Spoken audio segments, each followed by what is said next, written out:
I'm ChampChong, my accent's Australian, and here is the clip of the week.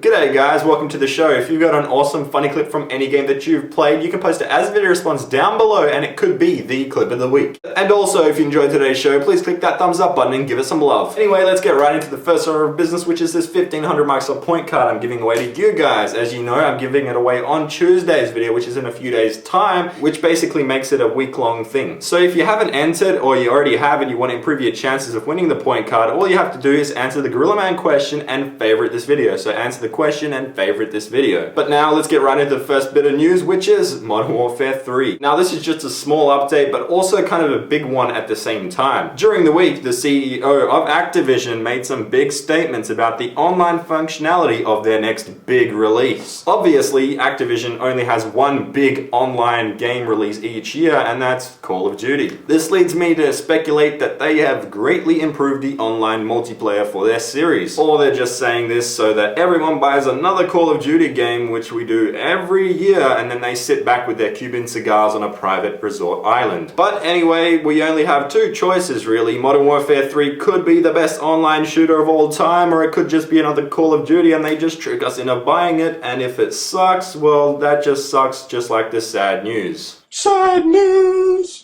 What the fuck?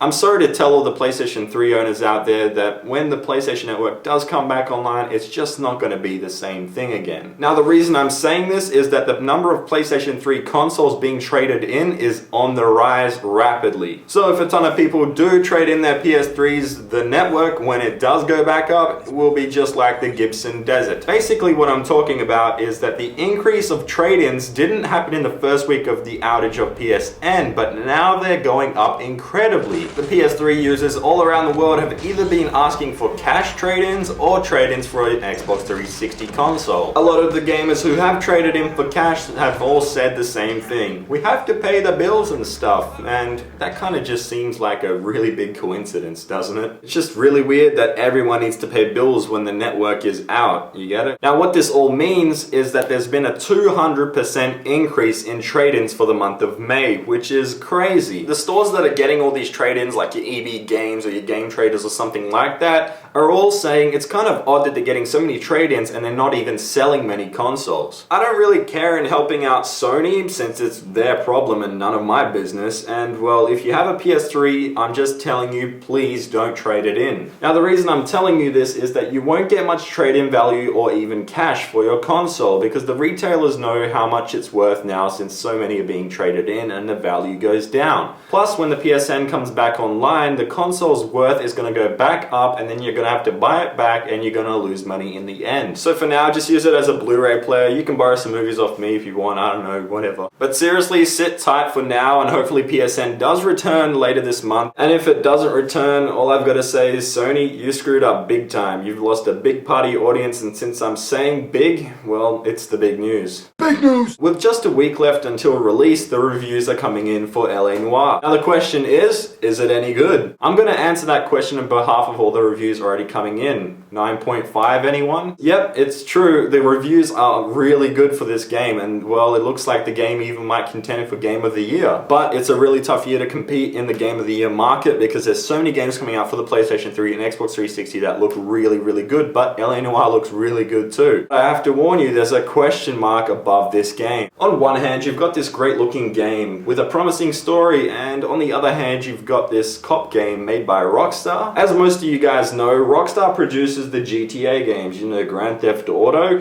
which you play as a bad guy instead of the cop. Now, if you stop and think about the Rockstar games that have been coming out, it sort of makes sense why they chose a cop game. I know this doesn't exactly flow in, but in GTA, you play as a felon who doesn't really have any morals. In Red Dead Redemption, you play as a bandit with some morals with a family and stuff, so he doesn't do too many bad things. But now you play as a cop. So what it looks like is Rockstar have taken you up a few steps so the game wouldn't be too different from where you left off in GTA or Red Dead Redemption. To sum it all up, Rockstar Games and Bondi Studios will be delivering the game on these following dates, and just like Gorilla Man delivers me the question of the week.